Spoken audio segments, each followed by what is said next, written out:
fix that problem you have on your GoodRx app. So all you have to do, so you just click here on settings here.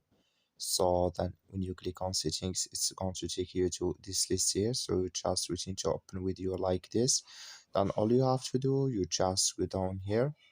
So when app show for you, click on it, then it's going to take you to this list here, and you just go down here to looking for GoodRx app. So I'm going to looking for it here.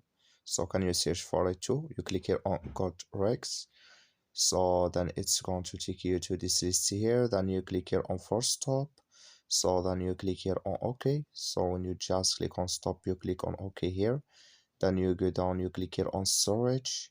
Come to storage list, just click here on clear cache here. So then all you have to do, just restart your phone and it's going to work with you. That's all. Thank you for watching. Don't forget to support us by liking and subscribe.